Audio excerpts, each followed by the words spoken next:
What's going on, guys? Welcome back to another episode of the Submission Mindset Podcast, where we focus on submitting obstacles on and off the mats. My name is Nahum, and I'm here with my co-host, Dr. B. How we doing, y'all? Today's micro episode, we're going to be taking a couple questions and topics from our listeners. So let's get started. The first one here is how to retain information that's taught in class. That's a great question. That's tough. I think you have to find out what works for you. Like for me, when I first started Jiu Jitsu, there was no YouTube, there was no instructionals. Basically, it was just up to you to drill the move and to remember it or not remember it. And I think for me, what was helpful was I actually had a notebook and I would write down the techniques that I had learned, especially if I went to a seminar. I'd write down the technique and then I would just do a little paragraph on the movement. Oh, nice. But, at that time when I had started jiu-jitsu, I was in college and I was always taking notes. That was just, what you did. You went to class, you took notes, kind of the old school way of learning. And so I applied a lot of those strategies to my jiu-jitsu. And then, of course, I would take that little notebook with me to the gym. I wouldn't always take it into the gym, but I would kind of be going through it in the car. And I would actually write down the step, like, hey, put the foot here, grab the wrist or grab the sleeve or what have you. And that worked really well for me. But I think for everybody who's listening to this, if you're training jiu-jitsu and you're new to it, you just have to figure out what works for you. Yeah. I think for some people, taking notes and intellectualizing everything is a great strategy. I think for others, that's not going to work for them. So I think a lot of it is just figuring out what you want to get good at, number one, and then finding a strategy that is actually going to benefit you, because a strategy that benefits me may not be universal. It may not work for everybody, but I think that having a goal in mind and knowing exactly what you want to get better at, that's like number one. You have to know what you want to get better at. You can't just say, I want to get better at jiu-jitsu. Yeah. I want to get better. That's just, get better at what exactly?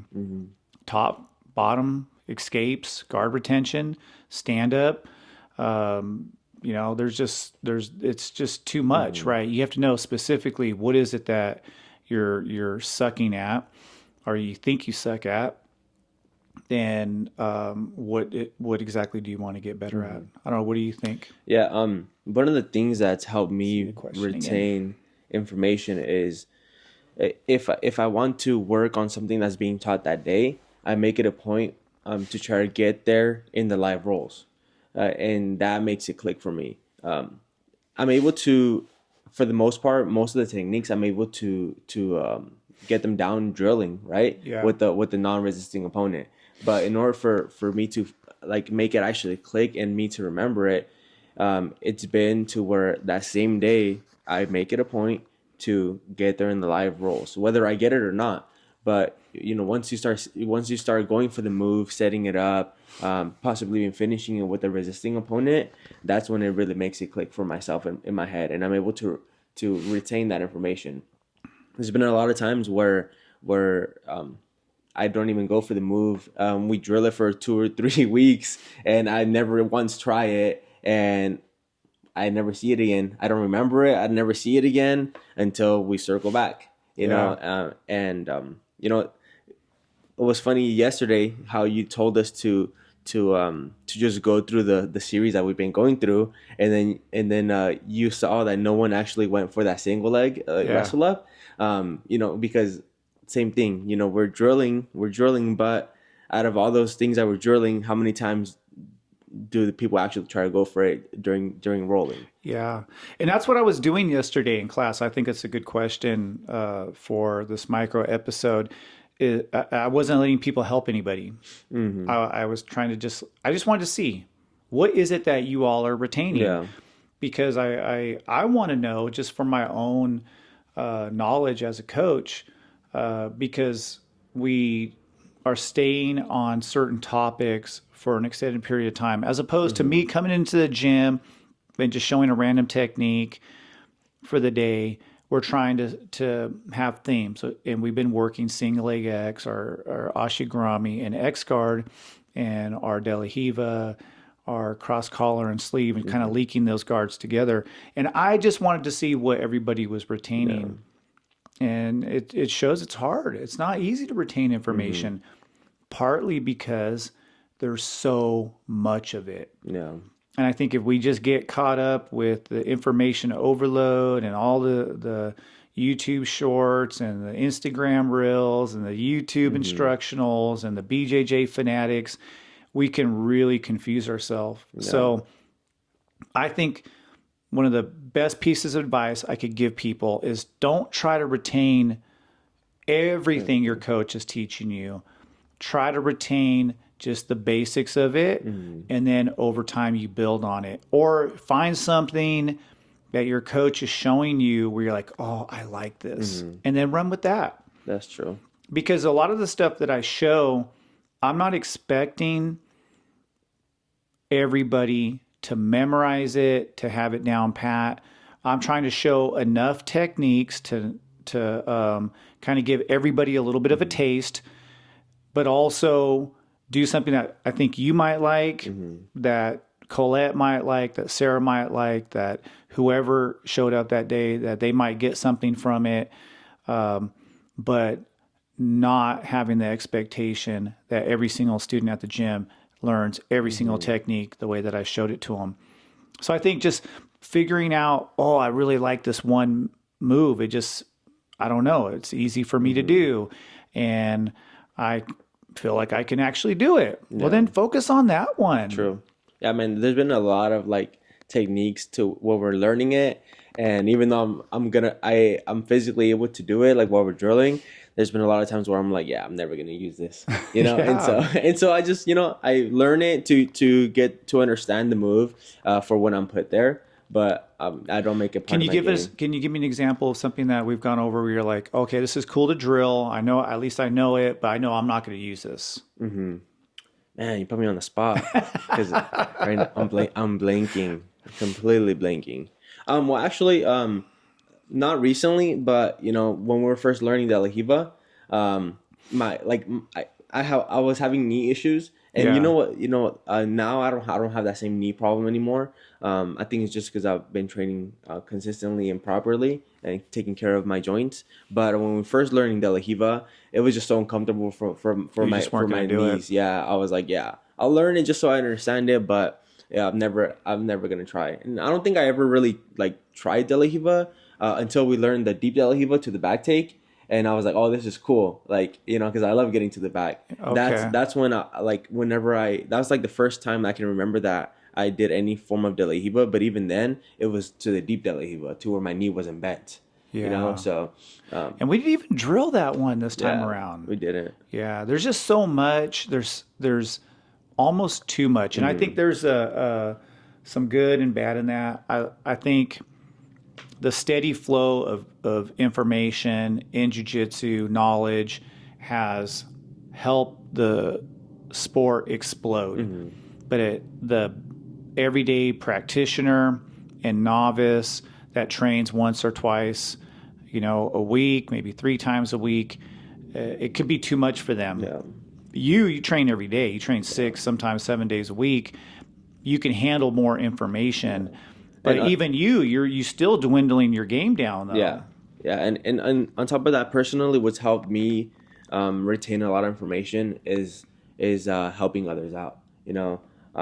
So like my advice is you don't necessarily have to coach, but if you're a upper belt, you're a colored belt, and you're able to physically do the techniques while they're being taught, perfect. Now start to help others, like walk them through it, and that process of walking them through it actually helps you learn it a lot better, and so that's helped me a lot. well, like I have the advantage of now that, I teach the fundamentals classes and, I teach the kids classes though. So that's helped me a lot, like retain more information and learn specific moves better. Yeah. But even moves that are not even in my game, it's allowed me to do that. But like I said, you don't have to coach, just, help the others around you. If you see someone struggling, you're an upper belt.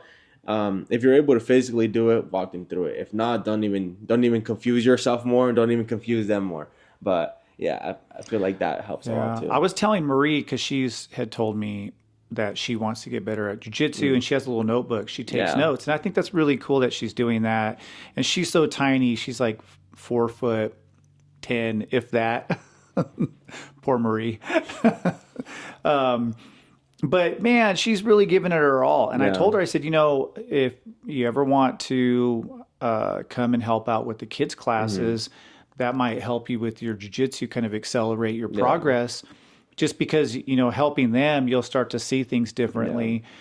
And I feel as though since I got my black belt and I really started focusing on teaching, I've just learned so much more about jujitsu and whatnot. But I feel like for the everyday novice practitioner who isn't going to be using jujitsu as like, I don't know, to become a professional athlete, Hmm.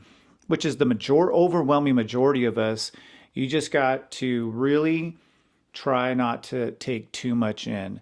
Take enough Yeah. information, the information that you can handle, Hmm. and then the other stuff, just push it out. If Yep. there's something that I'm showing you in the gym, and you just feel like, man, I'm just not getting this. I'm not any good at it. Don't get discouraged. Just know that you got an introduction to it. And the next time you circle back around, Hmm. you're going to pick it up more. Because what I've noticed is that I would get really frustrated and be like, man, I can't do this. I suck at it. And then 6 months later, I'm like, man, I could do this a little Yeah. better. And then a year later, I'm like, oh, I'm actually pretty good at this. And then something I thought I'm never going to use, Hmm. all of a sudden it's a big, huge part of my game now. And that's what you have to keep an open mind when it comes to techniques. That's number one. And you also have to realize, too, that maybe you're not ready for something just yet. Hmm. And so if you're trying so hard to focus on something and getting better at something that you're not ready for, you might just be wasting your time. True. Yeah. So just focus on the Yeah. things that you're good at and you're comfortable with, that you're actually executing when in live roles.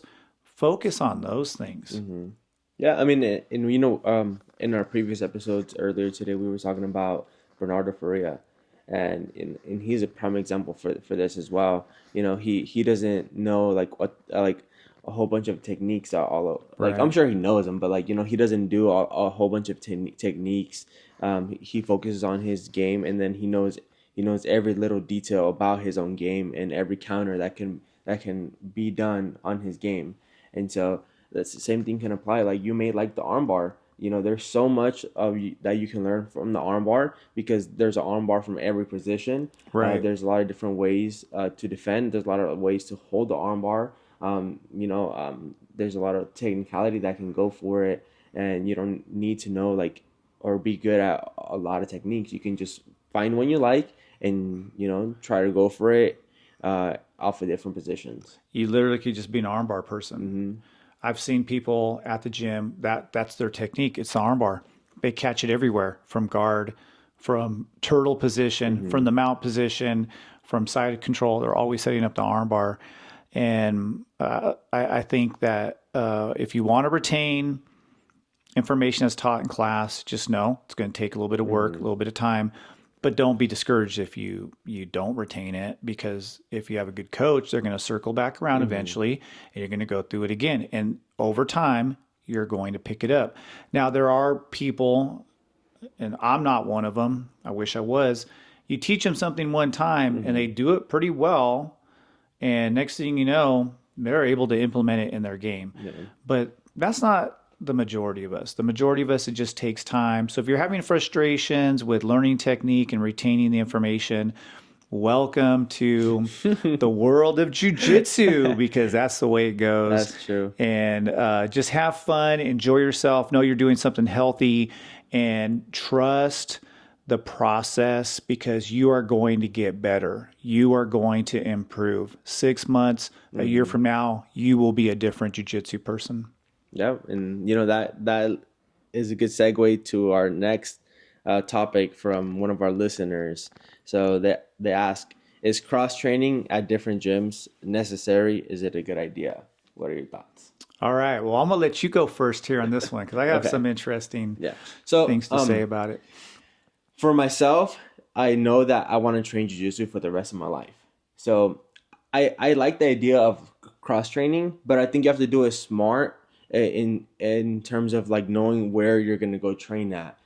So I've trained at other gyms, but I've done it with people that I know that train at other gyms. So when I go with them, they introduce me to their teammates, to the coaches and things like that, and then I'm able to train in a safe way. There's a big culture of just gym hopping to random different gyms, and when someone that you don't know comes into your gym, you kind of see them as a threat. And so there's a lot of assholes out there that you show up, especially as a colored belt, they want to make it a point to just beat you up, and that's the only part that turns me off. Is just because I don't want to get hurt for no reason. Yeah. And that's so. But I like the idea of training at other facilities, because you can see their game. You can see what part of your game is working with different styles. So I like that, but I think that if you do it, it has to be like smart, and you have to know where you're gonna train.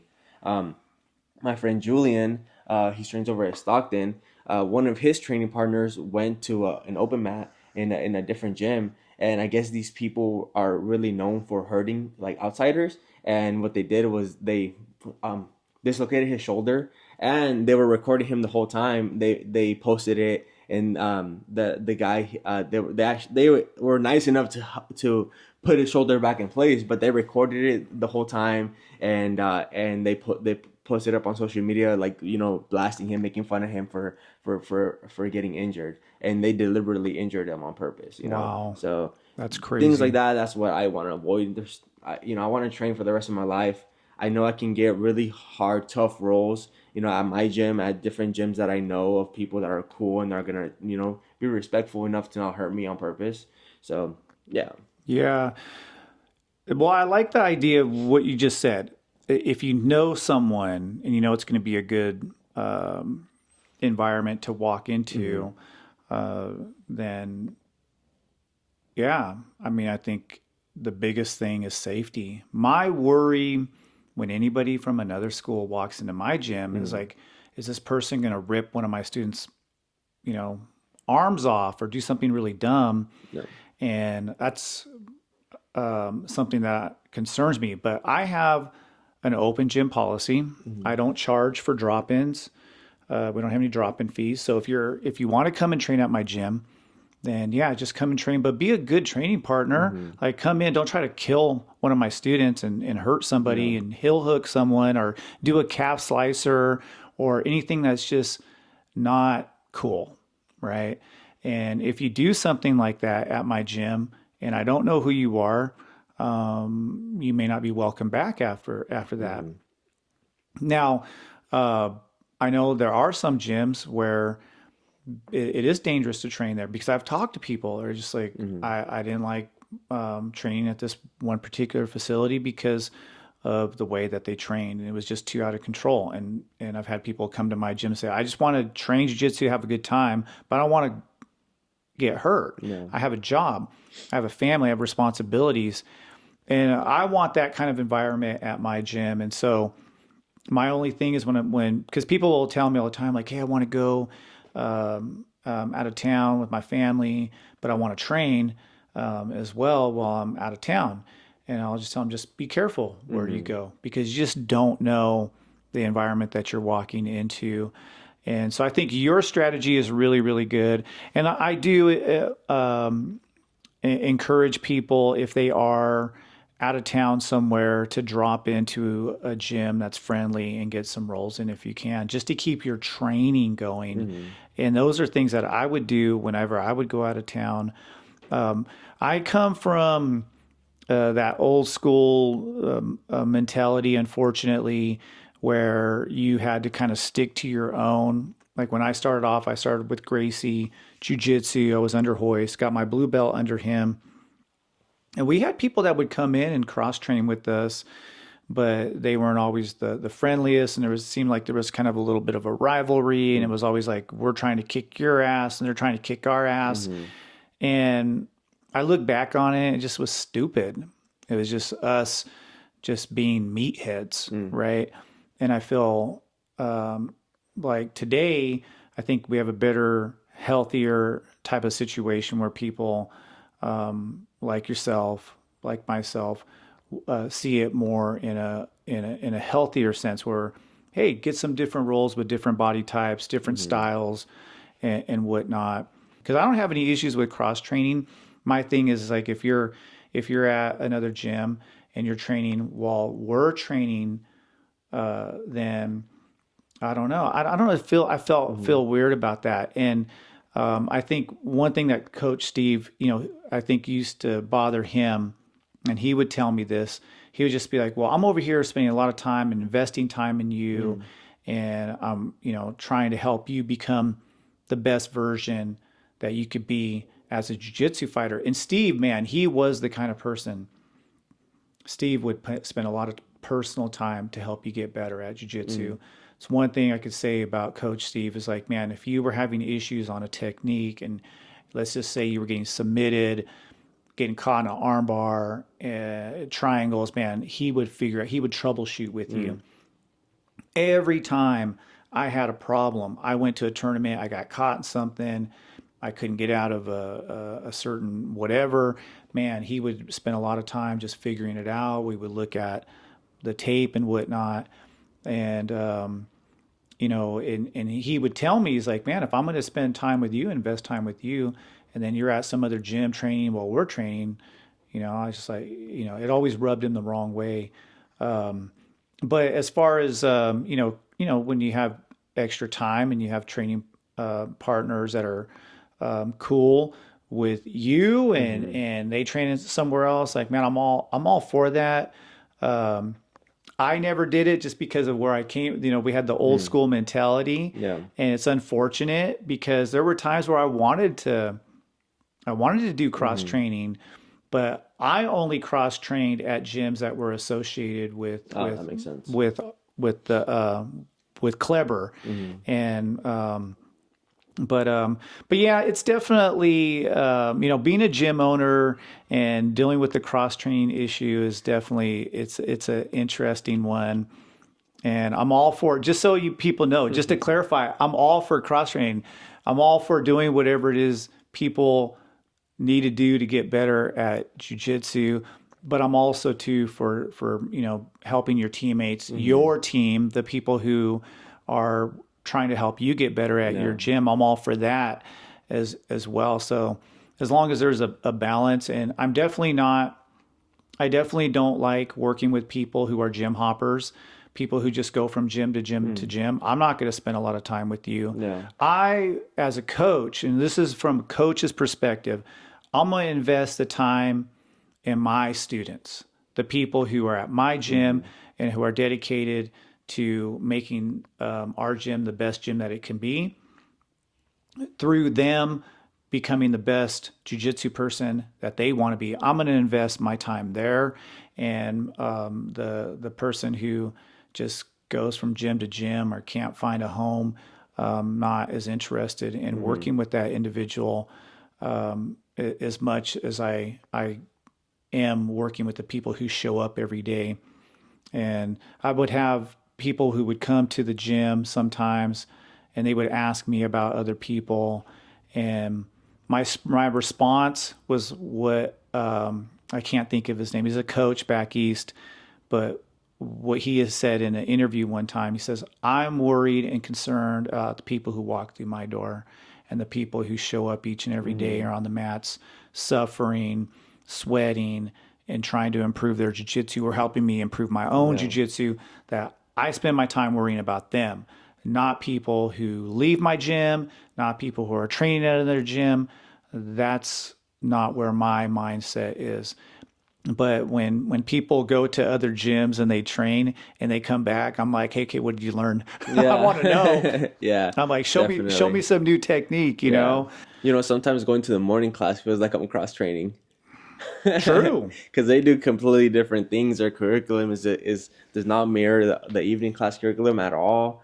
And yeah, and it's guys that I rarely see, Yeah. so I didn't even think about that. That's a great point because you go to the morning program, even I'll walk in, there's warm ups and everything is, man, it's completely different. And that's the thing about with me and jujitsu and coach Dave in the morning program. mm-hmm. I never tell Dave what to do because Dave's a black belt and Dave already knows what to do.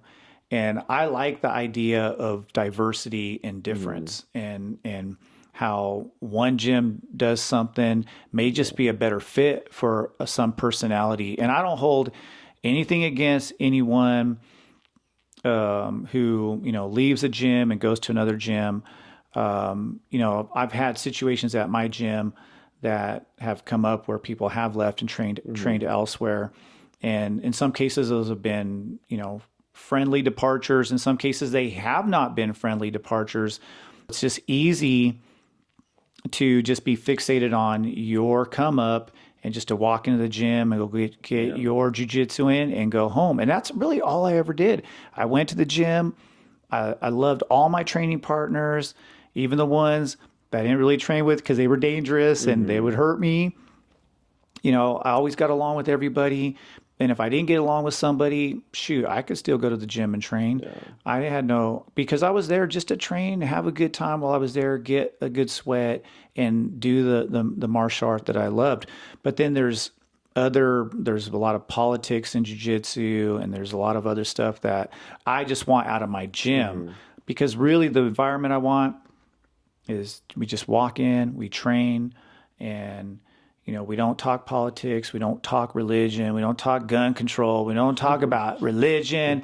We just Yeah. discuss jujitsu, and I just want that kind of environment, and I just don't want any drama. Yeah. And I've been lucky, been super super lucky, and I was just talking to Greg and to Daisy about it because Daisy was talking about something that was going on at another school, and I was telling Greg, like, I'm really lucky. I haven't had really that much drama. I mean, Yeah. honestly, for this is my, yes, my 8th year running a gym, running my own program. And I've had some things come up, but I haven't had any major issues that other schools have had. And where I'm like, oh man, God, Yeah. I'm glad I'm not involved in that bullshit. And I think it has a lot to do with just sticking to that philosophy, which is Mm-hmm. focus on the people who come through the door. I'm And, and good. and it's hard to focus on the people that left because there's so many new people walking in through the door that are like motivated and they want to learn. So Exactly. I agree. Why dwell on those that left, you know? And yeah, there's so many new people coming in day after day that just have that jujitsu bug and they want to get good. Yeah. Um, I don't know. I have a good life. I have a beautiful family mhm. and I have amazing friends and I have like amazing training partners. And that's where my focus is. That's, I think, a little bit off topic from the cross training, but it is kind of connected because I think that's the worry with some gym owners That is they'll lose that, students. yeah, they Oh, feel like, oh, somebody goes, I let my students cross train, then they're going to find a place that they like better. mm-hmm. Well, then make your school better. True. Like, yeah, some people may go to another gym and cross train one day and be like, man, this is a way better gym than my gym, or maybe Yeah. it's a better fit for them.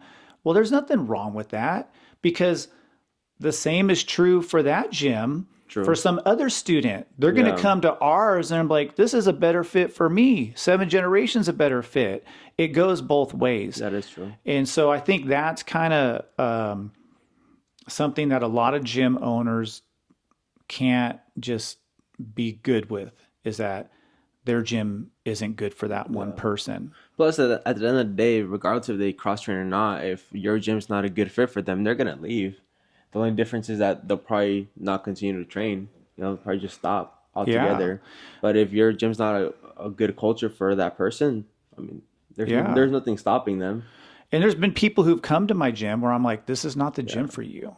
Like there's a place for you, but it's not here. yeah, I think the biggest thing to focus on for practitioners when it comes to you as an individual jiu-jitsu person is just doing your jiu-jitsu, getting better at jiu-jitsu, but also recognizing that to do so, you need good training partners. You need to stay healthy.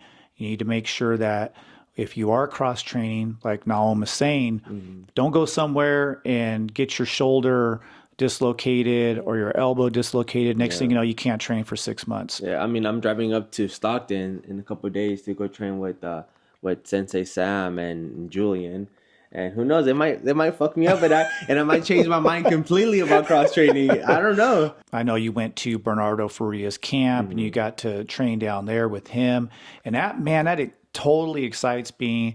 And you going to train with Julian and this black belt who's got a black belt in judo. Yeah, and And I jiu-jitsu. just Yeah, want you to like soak up as much knowledge as you can. And so in that respect, I feel like cross training is really, really, really good the way that you're doing it because you just want to get better at yeah, jujitsu. And that is going to make your team better. When you come back home, you're going to make the rest of us better. true. And so that part of it, I think it's really beneficial for competitors and whatnot. But remember what Nahum said, Yeah, it could be a shitty environment and you could come home with a hurt shoulder or God forbid, like a torn ACL. that's true. Yeah, man. I'm all for it, but yeah, just do it in a smart way with the people that you know. If you don't know anyone from the gym, like if you're out of town, do your research. I mean, like social media is out there. There you can just search up like the ratings as well. Message a couple people that have trained there, get some recommendations because there's a lot of people that do travel and they train. So I'm sure if they're a shitty gym, you'll probably you'll find it. You'll hear about it. So there's just ways to go about it to where you'll end up in a positive friendly gym. So yeah, just do it in a Definitely. smart way.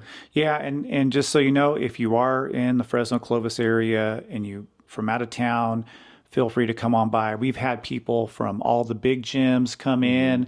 We've had some really great jiu-jitsu competitors actually walk in the door Yeah. and say, "Hey, can I step in for a class and try the gym out?" And I'm all for it. I would love to have more drop-ins, just people as long as you're cool, as long as you don't hurt one of my students.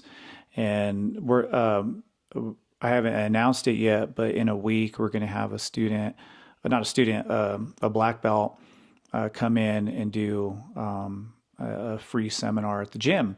Awesome. And so, Sick. yeah, so I don't think this episode's going to come out after that happens. Yeah. So, But yeah, and I want to try to bring in other people to the gym, and I want you guys to get the best experience. And I sure as hell am not that psycho of a person to believe that I know everything about jiu-jitsu and you guys can never learn anywhere else because I have it all. Hell no. I know a lot, but in comparison to all the knowledge, it's like this much. So it's a tiny bit. And I am really happy that you've made these other connections with other people, like Julian's coach, because man, he's been to our gym. He's taught our students a little bit of what his background is, which is stand up and judo, and Bruce Lee, like I said earlier, is one of my favorite philosophers. And I can't remember the exact quote about knowledge, but he says, "Get it from wherever you can get it." yeah. Yeah. Damn, that's real. And I think that'd be a good stopping point because this was supposed to be a micro episode, but we're already at the 40-minute mark. But yeah, that's a lot there, and I feel like we can still continue to talk about this even further. But But yeah, that's a great stopping point. So for all the viewers out there, hit us up on social media. For our podcast, Instagram is the Submission Mindset. DM us your topics, your questions about jiu-jitsu, about life, about obstacles, anything. We'd love to talk about it in one of these micro episodes. Anything else you want to add? No, I think it's we forgot to mention our social media handles in our last episode. True. So definitely reach out to Nahum or myself on social media. My Instagram is 7gen BJJ. And you guys can follow us at the gym, follow the Submission Mindset Instagram as well. And definitely any kind of topics that you want to hear or anything you don't agree with, or if you think we're stupid and ridiculous, I want to know. Man, yeah, if you guys are listening to this, you guys are going to learn quickly how kind of dumb I am. So it's all good. If you want to sometimes I troll, don't make any go ahead and troll. Sometimes I don't make any damn sense. I don't know if I made any damn sense this whole podcast, but this has been fun. Yeah. Anyways, this has been another episode of the Submission Mindset Podcast. Keep rolling, guys.